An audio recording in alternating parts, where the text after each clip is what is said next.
La ley de arrendamiento, que según el Ministerio de Vivienda, Construcción y Saneamiento será publicada en los próximos días, tiene el objetivo de que miles de familias se puedan beneficiar adquiriendo un departamento o una vivienda sin pagar la cuota inicial y también teniendo la posibilidad de lograr un crédito hipotecario sin acreditar esos ingresos fijos. Hoy nos preguntamos en este contexto sobre todo el tema y el punto del leasing inmobiliario. ¿Nos beneficia? ¿Cómo nos beneficia? Bienvenidos a Debate y Diálogo, los saluda Violeta Real. Sí al leasing inmobiliario. Más opciones para la casa propia. Acceder a una vivienda sin dar una cuota inicial es una buena opción. Dinamizará el mercado inmobiliario. Irá al sector al que no llegan los créditos hipotecarios actuales. Muy pocos se verán beneficiados. Más personas tendrán acceso. Es difícil comprar una vivienda si no tienes un trabajo fijo. Sirve solo para los independientes. Ya no más alquileres en vano. Más facilidades para adquirir una vivienda. No solucionará el problema de la demanda insatisfecha. Debe revisarse bien la modalidad de contrato. ¿Cómo nos beneficiaría el leasing inmobiliario? Bienvenidos a Debate y Diálogo. El día de hoy nos acompaña el ministro de Vivienda, Construcción y Saneamiento, Milton Bonges. ¿Cómo está? Buenas noches, ministro. ¿Cómo está, Violeta? Muy buenas noches. Gracias por la invitación. Bien, nosotros vamos a conversar sobre varios puntos y sobre todo enfocándonos en el leasing inmobiliario, pero antes vamos a presentar un breve video informativo sobre este tema. Adelante. En los próximos días será publicada la ley de arrendamiento, anunció el ministro de Vivienda, Construcción y Saneamiento, Milton Bonges. Con esta medida se estima que se beneficien más de 25.000 familias en los próximos 2 años. El objetivo del leasing inmobiliario es que miles de personas adquieran una vivienda sin pagar una cuota inicial y que puedan acceder a un financiamiento sin acreditar ingresos fijos. La diferencia entre leasing y alquiler-venta es que la primera tendrá la intervención de una entidad financiera, mientras que el alquiler-venta no. Asimismo, las personas que accedan a esta modalidad también pueden beneficiarse con el bono del buen pagador, el cual alcanza hasta los 17.000 soles. Según las BAN, la modalidad de leasing es utilizada en otros sectores económicos como la industria manufacturera, las actividades inmobiliarias empresariales y de alquiler, transporte, almacenamiento y comunicaciones, electricidad, gas y agua, el comercio y la minería.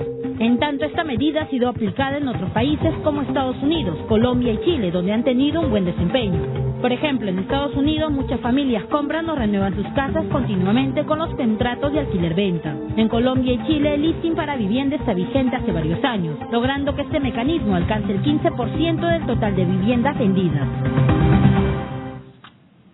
Bienvenidos a Debate y Diálogo. Nuevamente anuncio que estamos el día de hoy con el ministro Milton Bonges. Él es el ministro de Vivienda, Construcción y Saneamiento. Queremos preguntarle sobre todo sobre este punto en el cual hoy nos hemos enfocado. ¿Por qué es interesante el leasing inmobiliario?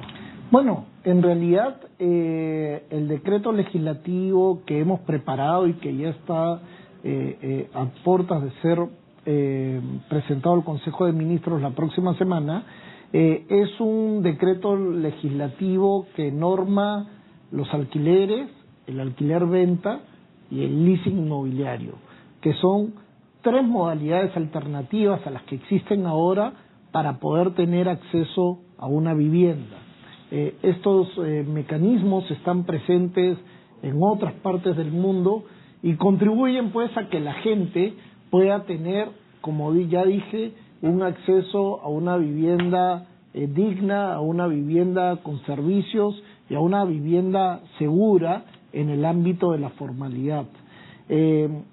Para empezar, esta norma lo que hace es hacer ciertas modificaciones en el sistema jurídico nacional para que estas 3 modalidades puedan funcionar. Me explico.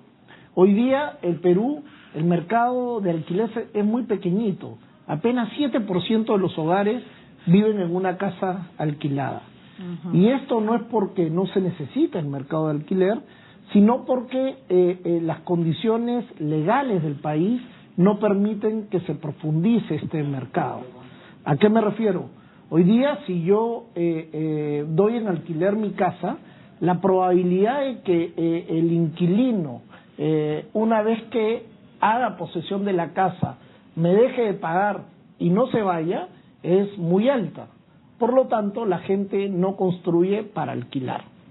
Con esta norma vamos a ordenar las cosas y vamos a hacer que los propietarios de la vivienda tengan tantos derechos como los que poseen la vivienda en alquiler, y eso a su vez va a permitir que se desarrollen estas dos modalidades alternativas que mencionábamos, que son la del alquiler-venta y la del leasing inmobiliario. El alquiler-venta es una modalidad muy simple, en la que hoy día yo tengo una familia, quiero acceder a una vivienda, vemos que además por la desaceleración de la economía de los últimos 2 años, hay proyectos inmobiliarios que están listos y que no han tenido la rotación que se hubiera esperado en su momento. Proyectos en stock, se refiere. Así es, hay por lo menos deben haber entre 20 y 30 mil viviendas en stock. ¿A nivel nacional? A nivel nacional, para ser vendidas. Y probablemente el doble de eso en proyectos a nivel de planos y en proyecto, ¿no? Ya listo para ejecutarse. Entonces, las familias lo que puede hacer ahora es acceder a esas viviendas en el primer sistema, en el del alquiler-venta, elegir la vivienda que quiera y tienes más bien una opción de compra. Tú dices, empiezo a usar esta vivienda, pago un alquiler y al cabo de un periodo de 2 años o 3 años, yo ya con las condiciones pactadas hoy puedo acceder a un crédito hipotecario del tipo Mi Vivienda, por ejemplo, que incluye un subsidio que es el bono del buen pagador y me hago dueño de la vivienda. La otra modalidad es la del leasing inmobiliario, que ya requiere la intermediación de una entidad del sistema financiero. Y ahí yo pago una cuota muy pequeña por el derecho de uso de la casa y pago una cuota mensual que incorpora por lo menos el alquiler por el derecho de uso de la vivienda y una porción que es una cuenta de capitalización, donde yo me voy haciendo cada mes un poquito propietario de la propiedad. Entonces, al cabo también de unos años, yo puedo optar por parar esa modalidad, ya hice historia en el sistema financiero y a partir de ahí puedo recurrir a un crédito, por ejemplo, un crédito del Fondo Mi Vivienda y hacerme dueño de la propiedad. Ahora, a partir de estos mecanismos que usted ha mencionado, ¿usted cree que se puede ayudar a reactivar las ventas de las viviendas? Sí, mire, lo que nosotros hacemos un monitoreo fino de la evolución de las ventas de viviendas, sobre todo las de los segmentos B, C y D, ¿no? Que son los que más sujetos de política pública. Y lo que hemos visto es que, de acuerdo a las últimas estadísticas, en junio hemos tenido un incremento de aproximadamente de más del 40% con relación a mayo. Eso nos da una buena señal para este sistema. En general, hay un stock de viviendas importante en el mercado. Hay las familias que tienen la necesidad de acceder al financiamiento. Tenemos los distintos mecanismos financieros que hemos perfeccionado en el último año. Hemos incrementado los subsidios de acceso a las viviendas en la modalidad de techo propio y de crédito, y ahora ponemos a disposición de la población 2 mecanismos de acceso adicionales, que son el alquiler-venta y el leasing inmobiliario. La idea es que no solamente uno de estos mecanismos solucione el problema del acceso a la vivienda. La idea es que las familias peruanas tengan un abanico de posibilidades y puedan incluso transitar de una a otra en función a las propias características del hogar, de forma que puedan asegurar una vivienda para el futuro. Ahora, por ejemplo, aproximadamente ¿qué porcentaje de la cuota mensual que pagarían las familias que acceden a una vivienda bajo el mecanismo de leasing inmobiliario se destinaría a amortizar el costo total de esta vivienda? Mire, esto va a depender de las condiciones de mercado, va a depender si solamente una entidad financiera o varias entidades financieras, va a depender del poder de negociación de la familia, pero lo que sí queda claro es que de la cuota mensual el porcentaje mayoritario va a ser como alquiler, como gasto, y un menor sistema va a ser como inversión. ¿Se animaría a decir un aproximado? Mire, nosotros en nuestros estimados hemos estado simulando como escenario más probable 70 alquiler, 30 capitalización. Que puede variar. Que puede variar, como digo, esto va a depender de las condiciones. Así es, y del mercado, porque todos sabemos que los mercados funcionan de acuerdo a la oferta y a la demanda. Si la demanda se orienta hacia un esquema más cargado a la capitalización, probablemente estos porcentajes varíen, ¿no?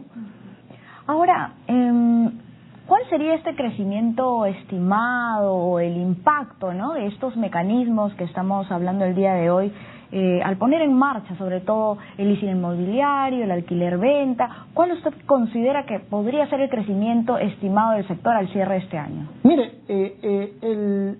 yo siempre soy muy optimista, soy representante del sector y siempre doy cifras importantes que reflejan la confianza en el sector. Este año el sector construcción no ha crecido de manera significativa, se está recuperando, pero está muy bajito, está alrededor de cero, y lo que nosotros queremos acercarnos con un impulso a las viviendas, pero también a la ejecución de la inversión privada y de la inversión pública. Deseamos alcanzar el 5% al final del año. Recordemos que el Producto Bruto Interno del sector construcción no solamente es construcción de viviendas, eso es probablemente lo menos importante. Lo más importante es todo lo que es infraestructura, proyectos de inversión, la minería afecta mucho el comportamiento del Producto Bruto Interno de la construcción. En la medida en que este segundo semestre ya se han destrabado los grandes proyectos que hemos concesionado el año pasado. Recordemos que el año pasado hemos concesionado el gasoducto del sur, hemos concesionado la línea 2 del metro, hemos concesionado el puerto de San Martín, el aeropuerto de Chinchero en el Cusco, varios tramos de la longitudinal de la sierra. Son proyectos por más de 20.000 millones de dólares que van a entrar directamente a alimentar el PBI del sector construcción, lo que junto con el gran esfuerzo que estamos haciendo en la promoción de viviendas, creemos que el sector construcción va a dispararse en este segundo semestre. A 5% usted apunta, ¿no? Así es. A cierre de año. Así es. ¿Y para el próximo año? Y para el próximo año debería ser superior. ¿Por qué? Cuesta arriba, entonces. Debería ser por lo menos 8. ¿Por qué? Porque el sector construcción es un sector muy sensible, que cuando la economía va hacia la baja, el sector construcción va más abajo que el promedio.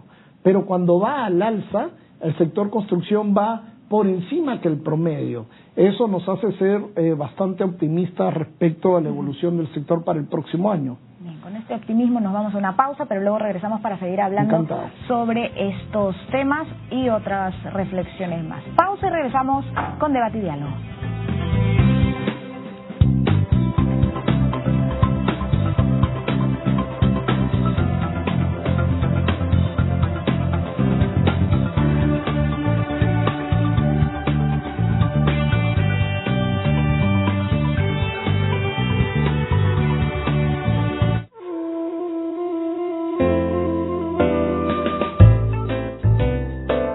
Letra de Fuego, con Raúl Tola.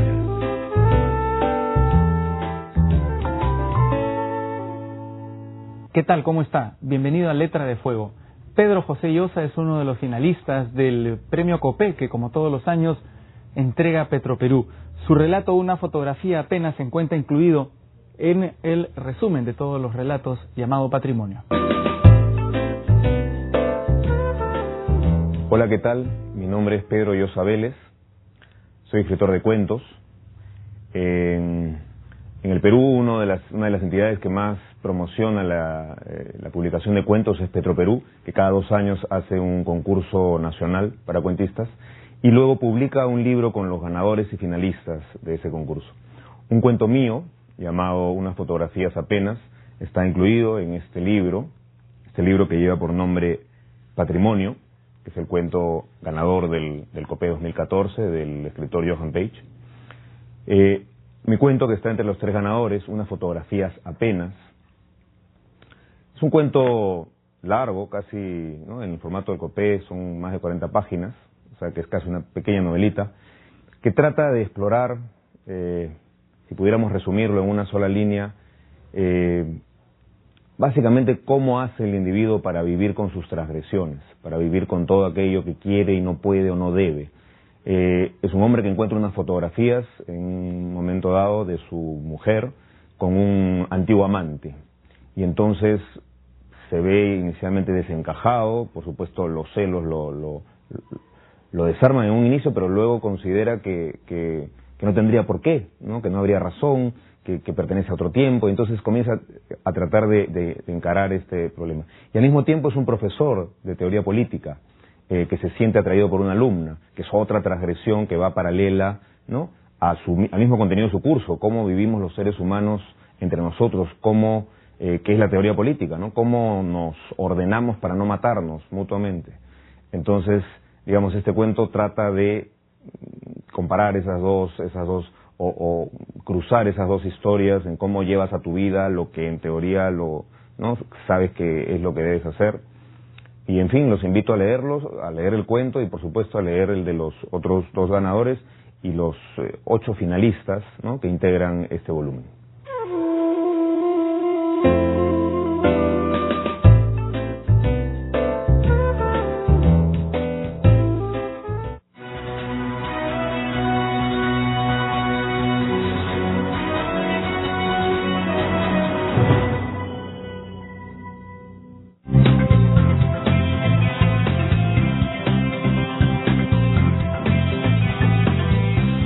Regresamos con debate y diálogo. El día de hoy nos acompaña el ministro de Vivienda, Construcción y Saneamiento, Milton Bonjese, y estamos hablando sobre el leasing inmobiliario y también sobre la ley de arrendamiento.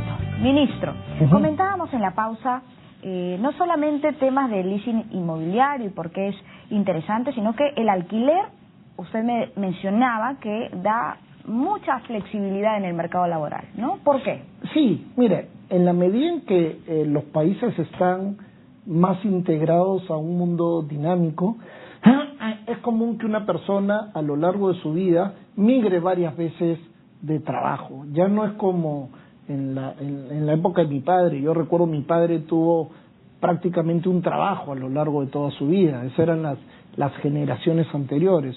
Hoy día lo típico es que uno tenga un trabajo y luego migre a otro en función a su competitividad. Puede darse el caso, por ejemplo, de que yo vivo en Comas y trabajo en Lince. Entonces, todos los días voy a gastar por lo menos 4 horas en transporte, que son 4 horas perdidas que podría utilizarla en otra cosa. En los países más desarrollados de renta media alta y alta, el mercado de alquiler puede llegar a ser hasta el 40% del total de las viviendas, mientras que en el Perú solamente somos el 7%. ¿En qué ayuda en que haya un mercado de alquileres más profundos? En que si yo vivo, como mencionaba, en Comas, puedo tomar en alquiler una vivienda en Lince y luego mi casa de Comas ponerla en alquiler, de forma que yo me ahorré las 4 horas diarias en transporte para ir desde mi domicilio hasta mi lugar de trabajo. Esto se denomina movilidad de la ciudad y la ciudad se vuelve más competitiva y el país también, porque esas 4 horas o 3 horas que nos ahorramos en transporte las podemos usar para ocio, para hacer otras labores, para investigar, para hacer un cachuelito y mejoramos de manera sustantiva nuestros ingresos. De ahí la necesidad de profundizar también el mercado de arriendos en general. Ahora, con el tema de la cuota inicial, claro, muchos de nuestros televidentes seguramente están viendo con buenos ojos, por supuesto, esta ley, al no tener que pagar esta cuota inicial. ¿Usted cree que muchas más familias se pueden animar a solicitar un crédito hipotecario, pero a través del leasing inmobiliario, que es uno de los mecanismos que se están fomentando? Ojo, estos son dos mecanismos adicionales de acceso a la vivienda, que no son ni mejor ni peor que los que ya existen. Habrán familias que el mejor mecanismo de acceso será recurrir al crédito tradicional hipotecario, claro, y para otras familias será comprar con otro mecanismo. Claro, pero puede ser una alternativa sobre todo para todos los independientes. Es lo que quería mencionar. ¿No? Por lo de los ingresos fijos, ¿eso lo puede explicar, por favor? Sí, por supuesto. Hoy día, imagínate que yo soy bastante más joven de lo que soy, y tengo por ahora un trabajo temporal tengo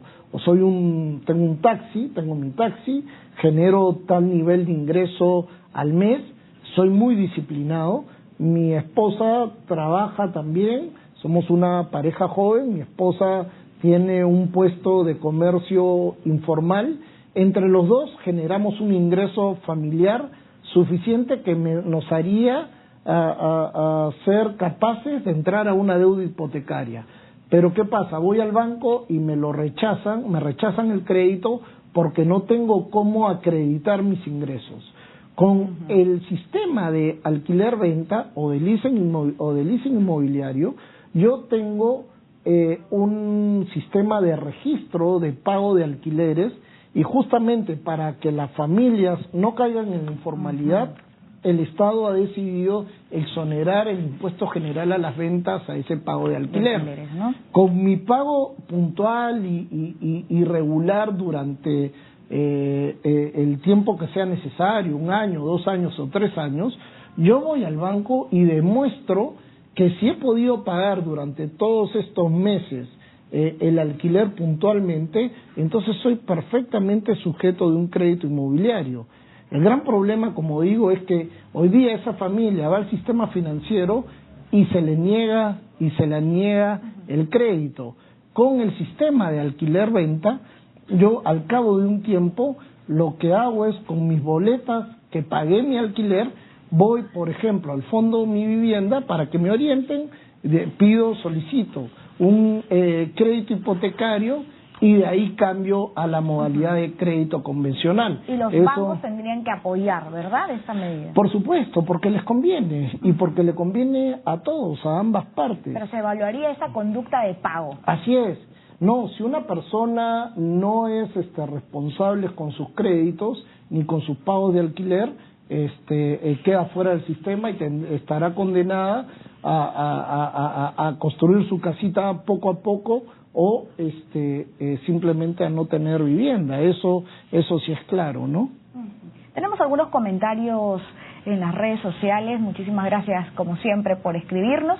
Y nos comenta, por ejemplo, Martín: no tenemos facilidades las personas de clase media, a nosotros no se nos facilitan los préstamos. Luego Pablo Caldas: con esto sí se incentivará a que la gente compre viviendas y luego el sector inmobiliario estará más saturado que ahora.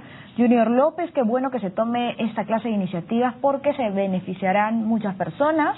Rodofer: con el leasing inmobiliario se acabarán estas cuotas iniciales que son demasiado altas para nosotros de clase media-baja. Verónica Hoyos: ¿qué sucederá cuando nos pase lo mismo que en España? Debemos tener cuidado con la oferta inmobiliaria. Y Tania Salva: leasing inmobiliario, qué bueno que se nos tenga en consideración a quienes no podemos pagar una cuota inicial. ¿Qué podría comentar sobre estos comentarios? No se ha mencionado incluso el tema de la oferta inmobiliaria, España, el leasing inmobiliario es una buena iniciativa, qué bueno lo de no tener que pagar una cuota inicial. Bueno, sí, justamente las condiciones están dadas porque justamente el proceso de desaceleración generó el stock inicial de viviendas que requiere un sistema como este para comenzar.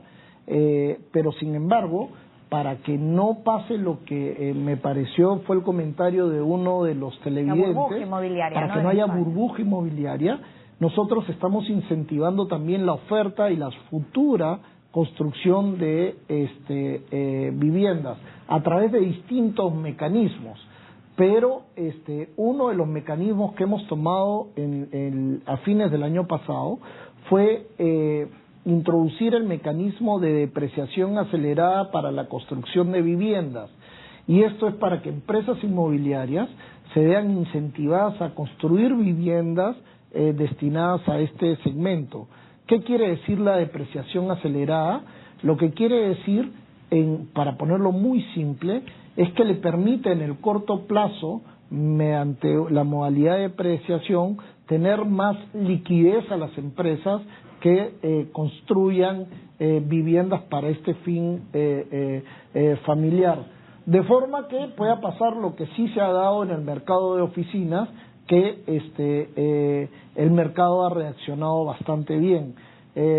La burbuja inmobiliaria está descartada. ¿Por qué?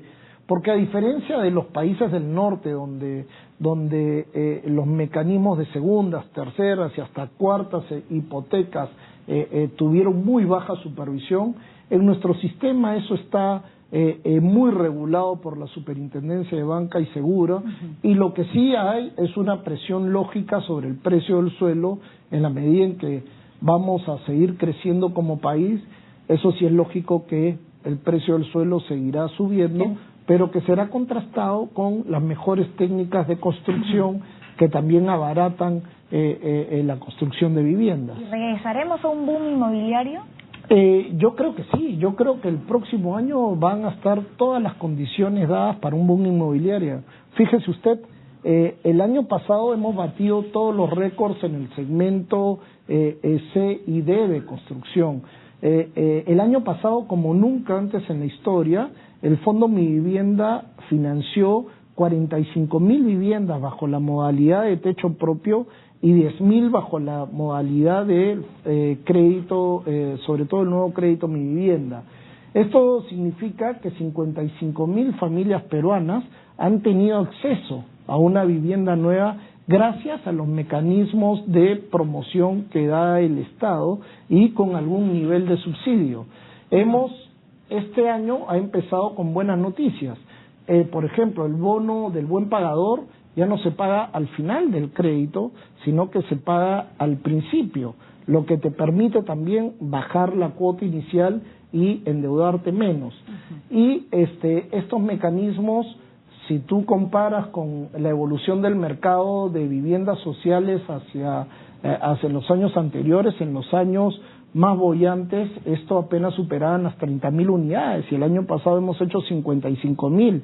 Este año estamos, antes de la entrada en vigencia de esta ley, estábamos proyectando 65.000 viviendas a las que se van a adicionar por lo menos 20.000 en los siguientes 12 meses. Entonces, nosotros estamos haciendo nuestra parte, ahora falta que el sector privado haga su parte, que el sector privado invierta y que las familias también tomen la decisión de acceder a una vivienda. Acá, déjame por favor decir una cosa. El peruano tiene la idiosincrasia de que mejor sigo ahorrando un poquito más para comprarme la casa que yo quiero. Y en esa espera la casa que él quería sigue subiendo de precio. Porque pensamos que comprar una vivienda es una decisión de una vez en la vida. Esa es la idiosincrasia del peruano. En otras partes del mundo, yo me compro la vivienda que puedo y después me compro la que quiero. O sea, primero accedo en los primeros años de mi vida profesional una vivienda más modesta y luego la vendo y la canjeo por una que sea un poquito mejor y así sucesivamente. Uno puede llegar 3, 4 o 5 viviendas a lo largo de su vida. Acá estamos todavía con la mentalidad de que debemos tener solamente la vivienda que me voy a quedar siempre. Y por eso yo le digo a las familias que se decidan. Porque los precios no van a bajar. No, los precios no van a bajar, lamentablemente. Sería fabuloso que bajen, pero no. Fíjate que si comparamos el precio del metro cuadrado en Lima y lo comparamos con ciudades vecinas como Santiago, Buenos Aires, Bogotá, etcétera, todavía somos un precio por metro cuadrado bastante bajo. Entonces, que vaya más abajo de eso es descartado, ¿no? Descartado. Ministro, para terminar, ¿cuándo se va a conocer el reglamento que explique al detalle la ejecución de los mecanismos que usted ha comentado el día de hoy, ¿no? Y la publicación de la norma. Nosotros estamos pensando que hacia el final de la próxima semana ya la norma va a estar publicada y en las próximas 3 semanas después de la publicación ya debemos tener totalmente cerrados los reglamentos. Ya estamos trabajando paralelamente en los reglamentos y esperamos que a principios de octubre el mecanismo esté plenamente operativo para que las familias peruanas tengan más opciones para acceder a las viviendas. Muchísimas gracias por esta entrevista. Estuvimos con el ministro Milton Bonjese, ministro de Vivienda, Construcción y Saneamiento, y con esto nos vamos a la pausa, pero regresamos para seguir hablando de este tema, del leasing inmobiliario y también de la ley de arrendamiento. Pausa y regresamos con más en Debate y Diálogo.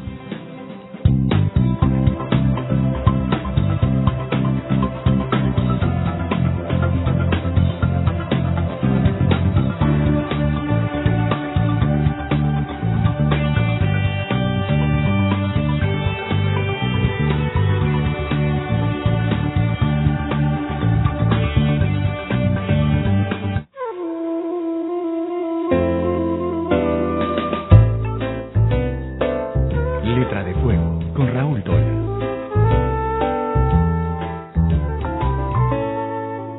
¿Qué tal? ¿Cómo está? Bienvenido a Letra de Fuego.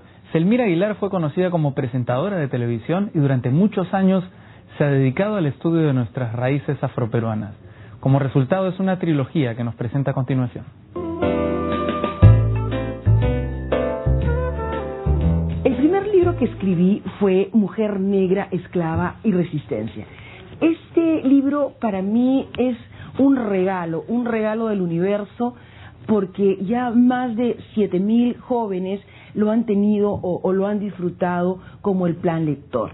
Creo que allí nosotros podemos encontrar la historia triste quizás de cómo las mujeres afro sufrían a lo largo de su convivencia en los hogares, en las haciendas.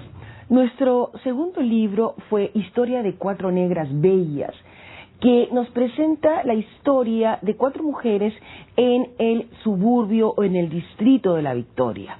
Y finalmente tenemos este último libro que es Amor en el Baratillo.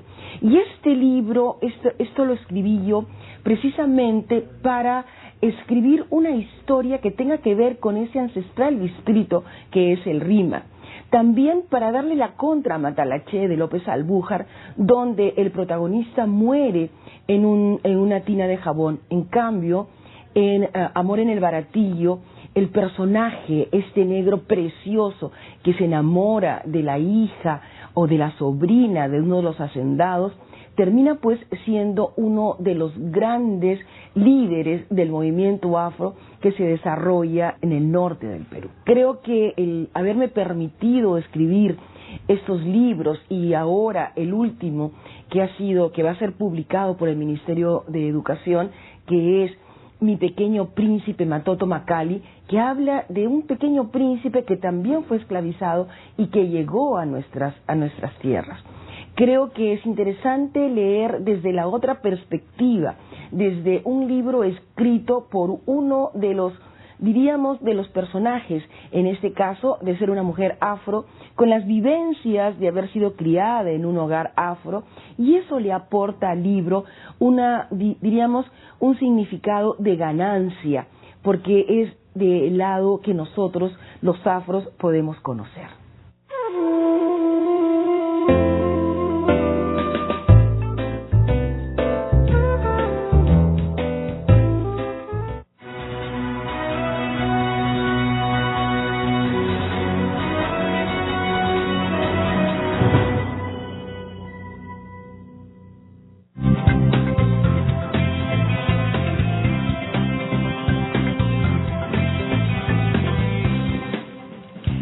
los que recién se enganchan con nuestro programa, hoy estamos hablando sobre el sector vivienda en debate y diálogo. A continuación les vamos a presentar una encuesta. En la encuesta hemos preguntado si cree que cualquier peruano puede acceder fácilmente a una vivienda. ¿Usted qué opina?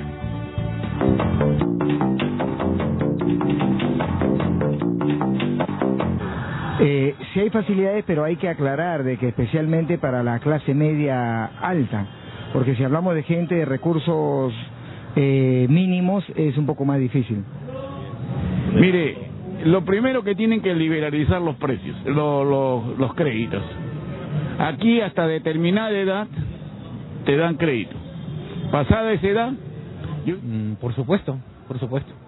Creo que ahí están muchas entidades financieras que te apoyan para ese tema, ¿no? Bueno, actualmente sí, hay más facilidades en el acceso a los créditos hipotecarios, y ahora que se viene la compra sin inicial, me parece. No, yo creo que sí, porque hay bastante oferta en el mercado. Cuando es hipotecario, un crédito hipotecario, sí. En estos tiempos sí ya se está dando más facilidades. El Estado nos está prestando más facilidades de cómo poder adquirir ahora viviendas. En teoría sí, pero al momento de hacer la adquisición de la vivienda, los servicios no son óptimos, como sale en el noticiero y en esas cosas. De haber, o sea, hay entidades, pero facilidades para todos, al alcance de todos, no lo dudo. Ahorita, por ejemplo, para los que no tenemos un sueldo, todo está estancado. Pero bueno, personalmente, cuando yo he ido a solicitar una vivienda, pucha, que me han puesto ciertos parámetros el procedimiento para adquirir la vivienda un poco muy largo. No toda la gente tiene trabajo. Entonces, para los que tienen está bien, pero para los que no tienen, no. Bien, hemos visto esta encuesta, la hemos escuchado y en general hay diversas opiniones. Vamos a presentar a nuestros invitados. Nos encontramos con Fernando Castañeda. Él es abogado, experto en el tema inmobiliario del estudio Aramburú, Camino Boero, y también nos acompaña el ingeniero Víctor Saldaña, consultor especialista en el sector inmobiliario y director gerente de Saldaña Consultora Inmobiliaria. Bienvenidos a este espacio, a debate y diálogo. ¿Qué les ha parecido la encuesta? Se lo preguntamos a Fernando Castañeda. Buenas noches, Violeta. Mira, puedes sentir en la calle lo que significa la legítima expectativa a alcanzar la vivienda propia. Y en los años que acaban de pasar ha habido un incremento en cuanto al número de personas que han llegado a la vivienda. Pero aún así hay una gran porción de desatención o de encontrar los mecanismos adecuados para facilitar el acceso a la vivienda. Por eso has visto que inclusive algunas personas mencionan ya con conocimiento, cosa muy importante, que viene esta norma y viene este régimen de el alquiler-venta o del leasing habitacional o inmobiliario. Entonces es un momento muy oportuno para difundir sus virtudes y los requisitos que la gente debe tener presentes para acceder al mismo. ¿Qué opina Víctor Saldaña sobre los distintos comentarios que hemos escuchado en la encuesta? Buenas noches, Violeta, gracias por la invitación. Hasta el momento, las personas que podían beneficiarse con este dinamismo del mercado inmobiliario eran aquellas que tenían una calificación aprobatoria en el sistema financiero y aquellas que contaban con una cantidad de dinero que por lo general estaba en alrededor del 20%, conocido como la cuota inicial. Estos dos sistemas que se estarían implementando con la ley que va a promover el Ejecutivo van a beneficiar a las familias de la siguiente manera. En el sistema de alquiler-venta va a beneficiar a aquellas familias que no pueden calificar en el sistema porque no tienen un récord crediticio. Entonces van a tener la posibilidad de alquilar un inmueble, incluso nuevo, y después de 2 o 3 años van a tener un certificado de pago puntual que les va a permitir hacerse susceptible de crédito en el sistema financiero. Siempre y cuando tengan una buena conducta de pago, no sean buenos pagadores. Exactamente. El sistema alquiler-venta está destinado a aquellas personas que requieren ser calificados positivamente en el sistema financiero. Mientras que el leasing inmobiliario está destinado para aquellos que teniendo una buena calificación no tienen un ahorro importante que les permita amortizar una cuota inicial, como la solicita un crédito hipotecario. Entonces ahí viene la figura del leasing inmobiliario, que es alquilar el inmueble que sigue siendo del banco, y del monto de la cuota mensual un porcentaje va a significar una amortización a la compra futura de ese inmueble y otro porcentaje al alquiler de la propiedad.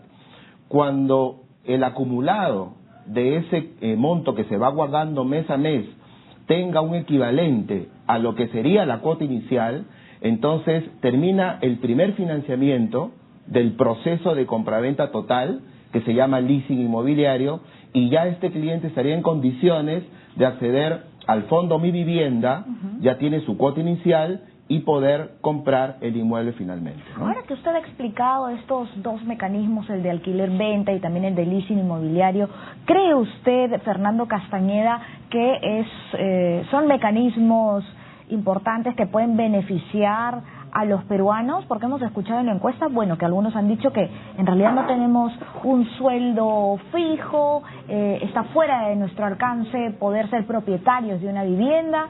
¿Usted qué considera? ¿Estos mecanismos a futuro pueden ser beneficiosos para la población? Sin duda, porque va a flexibilizar el acceso a la vivienda. Efectivamente, contar con un récord o un historial de crédito, pues no es la situación más frecuente para el grueso de la población hoy. Entonces aquí se va a hacer historia mientras va pasando la cosa efectivamente. Quiero decir, la propia buena conducta del inquilino lo va a poder llevar eventualmente a la propiedad del bien, porque le va a facilitar capitalizar el ahorro que mes a mes va a ir generando con la cuota que vaya pagando de renta para dirigirla eventualmente a una cuota inicial de un sistema ya de un crédito hipotecario típico, si esa fuera su elección. En consecuencia, se va a premiar la buena conducta de los inquilinos. Y es muy importante entender también esto en un contexto no solamente legal o financiero, sino también social, porque hoy por hoy el Perú está entrando a lo que se llama en la doctrina en el bono demográfico, es decir, en una estructura poblacional donde el grueso está en una edad productiva o de consumo, y esto genera mucha potencia en el mercado. Pero nuestro país tiene un alto grado de trabajadores que no están en el régimen formal, pero que aún así son significativos e importantes desde el punto de vista de la potencia económica. Entonces van a tener acceso a la vivienda a través de los canales que estamos tratando. ¿Cuán importante es este grueso de población trabajadora independiente para esta reactivación, movilización, este empuje del sector inmobiliario? Definitivamente muy importante, porque el sector inmobiliario, si bien es cierto, tiene subsectores de acuerdo a los distritos, de acuerdo a los niveles socioeconómicos. Lo que ocurre en un sector dinamiza también los otros sectores, ¿no? Y yo creo que estos sistemas van a representar una muy buena posibilidad real de acceso, ya no solamente a aquellos que tienen, digamos, un sueldo fijo y la capacidad de poder endeudarse, sino también todos aquellos que estaban de alguna manera condenados a vivir siempre en una casa alquilada y no tener ninguna posibilidad de comprar ese inmueble. Ahora, estos sistemas tienen un antecedente que sería bueno señalar. Los inversionistas constructores que tenemos en el país no tienen la preocupación de construir departamentos para alquiler. Esto fundamentalmente por una serie de circunstancias poco atractivas en el tema tributario, y también por el miedo de que a veces existen inquilinos que son morosos y no pagan el alquiler mensual. Entonces, una de las cosas que son decisión previa a la implementación de estos sistemas es la propuesta de la exoneración del IGB a los alquileres, que eso definitivamente va a generar mayor atractivo para las inmobiliarias. Eso por un lado, y por otro lado que se busca en el tema legal que a los 3 meses que un inquilino deje de pagar su cuota de arrendamiento, sea desalojado del inmueble solo con la policía y ya no a través de un proceso largo, judicial, que de alguna manera ponía al inquilino y al propietario en un nivel totalmente distinto, ¿no? Es decir, que esta ley también contempla ofrecer mayores instrumentos legales a las personas que están arrendando inmuebles. Es muy importante que sea así. Ya hace cuestión de un año entró en vigencia una norma que preveía la figura del allanamiento a futuro. Todo esto en el ánimo de poder recuperar la posesión y con ello la posibilidad de volver a colocar en el mercado el inmueble en beneficio de los propietarios. Y también para generar una situación de transparencia y acceso a la información, porque había un registro de deudores judiciales morosos. Va a haber un registro también ahora de inquilinos, pero sí es muy importante que los procedimientos de recuperación de los bienes sean muy expeditivos, porque tradicionalmente han durado años y esto destruye cualquier posibilidad y cualquier atractivo para inversionistas que estén pensando en construir vivienda. Entonces, es muy importante también que los contratos se unifiquen, porque hoy por hoy hay toda suerte y clase de modelos contractuales. Entonces, el paquete normativo, ya se habla del formulario único de arrendamiento, eso es importante, de tal forma que los contratos sean manejados de una manera uniforme y además se tenga en consideración que, como las barreras de entrada al sistema no son altas, no son elevadas porque no tengo que pagar cuota inicial, y mi propia conducta es la que me avala, yo como inquilino tengo que saber que en el momento en que deje de ser un inquilino diligente y cumplido, voy a perder el derecho a la opción de compra que me lleva a la propiedad del bien y que además voy a ser rápidamente lanzado fuera del inmueble. Entonces sí, tiene que venir el paquete normativo con alguna disposición puntual que haga realmente efectiva la recuperación del bien. Ahora, le voy a consultar a Víctor Saldaña. Si cree que estas 20.000 a 30.000 viviendas completamente listas ya para ser habitadas, que son parte del stock que existe a nivel nacional, que es lo que nos ha comentado el ministro de Vivienda, ¿se podrá finalmente vender? ¿Usted es optimista como el ministro de Vivienda en cuanto a que se va a lograr un 5% de crecimiento en este año en este sector? Optimistas somos. Creo que sí existe, digamos, un deseo, como veíamos en la encuesta, en muchas personas, de informarse y de poder, digamos, cumplir con los requisitos para poder acceder a estos beneficios que se van a empezar a otorgar. Definitivamente, como todo, va a ser un proceso. No es que de pronto se van a empezar a vender, digamos, una cantidad de viviendas importante de inmediato. Creo que va a ser un proceso. Estamos empezando el segundo semestre de este año. El primer semestre, lamentablemente, no ha sido muy atractivo, auspicioso, que digamos. Esperemos que este segundo semestre sea mejor. Yo creo que uno de los puntos también importantes que tiene que ver con todo lo que tiene que relacionarse al sistema inmobiliario es el tema de los precios.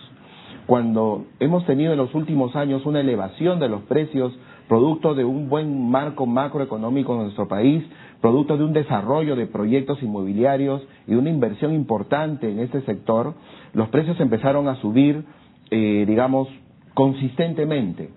Pero llegó un momento que subían ya no necesariamente bajo sustentos técnicos, sino que también subían porque el propietario tenía una expectativa demasiado, digamos, alta, ¿no? subjetiva del tema, ¿no? Claro, entonces eso se presentó además de la coyuntura del freno o de la desaceleración económica que hemos tenido en nuestro país.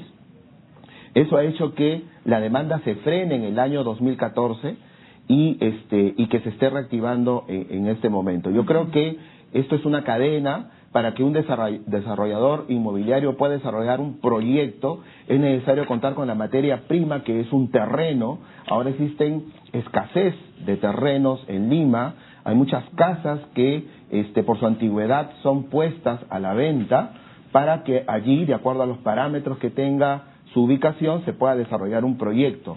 Pero es importante que el propietario conozca cuál es el valor real de la propiedad, que se haga asesorar por un especialista, que mande tasar la propiedad para que el precio del terreno que se constituye en el punto de partida sea el adecuado y luego la constructora pueda desarrollar un proyecto que tenga la posibilidad de alcance para todos, ¿no? Y tener conocimiento también de estos nuevos mecanismos de financiamiento, ¿no? Por ejemplo, tenemos televidentes interesados en saber más acerca de lo que estamos hablando el día de hoy y nos consulta, por ejemplo, Juan Manuel Escalante, ¿cómo podemos hacer con la entidad que no acepte a los trabajadores independientes? Seguramente se está hablando de una entidad, de un banco, ¿no? De una entidad financiadora. ¿Qué le respondemos, Fernando Castañeda? Bueno, hay también el régimen de alquiler-venta, ¿no? Que se va a tratar directamente con las empresas inmobiliarias. Sin perjuicio de ello, la propia existencia del sistema legal novedoso que se va a proponer y además la competencia entre instituciones, me imagino, va a flexibilizar también los requisitos que te piden las entidades financieras, porque va a haber todo un sector del mercado que va a estar ansioso de incorporarse y esto también va a contribuir en la formalización, en la transparencia, en lo que respecta a precios, temas cualitativos y cuantitativos también. Entonces, en general, el acceso a esta nueva modalidad de adquisición de propiedad o la llevas a cabo a través del régimen del alquiler-venta con las compañías inmobiliarias o a través del leasing con las instituciones financieras, pero en cualquiera de las dos vías, el sistema va a estar diseñado y tendría que estar diseñado tomando en consideración que se quiere incorporar a las grandes masas que hoy por hoy no tienen el acceso a temas básicos como el historial crediticio. En consecuencia, no se puede continuar midiendo con la misma vara y pidiendo los mismos requisitos. ¿Cuál va a ser el balance acá? ¿Cuál va a ser el fiel de la balanza? Que el inquilino que no se comporte adecuadamente con el régimen al cual se incorpora va a ser rápidamente lanzado a la propiedad, va a perder los pagos que haya efectuado y va a perder el derecho a la opción de compra que lo va a llevar a la propiedad. Es decir, si no se porta adecuadamente, pierde todo lo bueno que el régimen le puede dar. Claro, todos los beneficios, ¿no? Y las potencialidades, además. Úrsula Pineda nos pregunta, ¿qué tipo de inmueble puedo comprar con el leasing inmobiliario? Sí, definitivamente todo esto ha generado una gran expectativa, no solamente en las constructoras, en las inmobiliarias, sino en todos los consumidores en general. Existen múltiples casos, existen posibilidades varias que evaluar. Si voy a evaluar el inmueble, evaluar la ubicación de la propiedad, el precio que yo mencionaba antes, la infraestructura, la garantía que me puede brindar la constructora a la cual yo estoy comprándole o alquilándole ahora una propiedad, el banco con el cual voy a financiar, si voy a tomar crédito hipotecario, si voy a tomar leasing inmobiliario, si voy a tomar o me conviene el fondo Mi Vivienda porque voy a tener acceso al bono del buen pagador, ¿no? si voy a, factores a tomar en si cuenta, no califico eso, sino solo un crédito. En estos casos, ¿qué hacer? Hablamos de una inversión importante o de un compromiso importante a una buena cantidad de años. Es buscar la asesoría de un especialista, es buscar la asesoría de alguien que conozca del tema. Existe en el Ministerio de Vivienda, existimos una gran cantidad importante de agentes inmobiliarios preparados para poder prestar la asesoría tanto a los propietarios como a los consumidores. Listo, ahí está el consejo entonces de Víctor Saldaña para nuestra televidente. Luego tenemos algunos comentarios, ¿no? Por ejemplo, sí, yo creo que existen facilidades, sobre todo este mecanismo nos da facilidades para adquirir casas y departamentos, eso nos dice Sofía Espural. Luego Fernanda Alcino nos comenta, no se trata solo del acceso a una vivienda, también necesitamos que los costos no sean tan altos. Luego Percy Cabero, sí se beneficiarán todas las familias porque así podremos lograr el sueño tan anhelado. Luego Comando Eric, no olvidemos que igual todo aquel que quiera comprar una vivienda tiene que tener una buena calificación para que le otorguen estos beneficios, ¿no? Luego nos comenta Jimena Cifuentes, en nuestro país millones de peruanos no tenemos casa y los bancos cada vez nos ponen más trabas. Bien, estos son un poco los comentarios en un breve resumen porque nos han escrito en realidad varios, gracias como siempre por escribirnos. Luego un breve comentario final sobre el tema, recordemos que el ministro de Vivienda ha mencionado que el sector privado falta que ponga, digamos, de su parte, que las familias también tomen la decisión de adquirir la vivienda. Ya estamos por cerrar. En una frase, ¿cómo podríamos resumir estos mecanismos? Víctor Saldaña. Bueno, primero... ¿De positivos, de negativos? Yo creo que, puntualizando que todos los que participan en estos sistemas que se van a implementar, cada quien cumpla con su rol de la mejor manera. Los bancos, por ejemplo, ¿no? Los bancos van a tener la responsabilidad de determinar plazos, tasas que no tienen por qué ser tasas más altas que las que tienen los créditos hipotecarios actuales, aquellos que son empresarios inmobiliarios, tener un sinceramiento de precios, los propietarios que van a vender los terrenos, en fin, yo creo que cada uno tiene que tener la información necesaria para tomar las mejores decisiones, ¿no? Se nos ha acabado el tiempo. Muchísimas gracias a ambos. A ustedes. Gracias a Víctor Saldaña, consultor especialista en el sector inmobiliario, y también a Fernando Castañeda, abogado experto en el tema inmobiliario del estudio Aramburú Camino Boero. Bien, esto ha sido todo por hoy. Recuerde que el debate también es diálogo. Hasta mañana. Chao.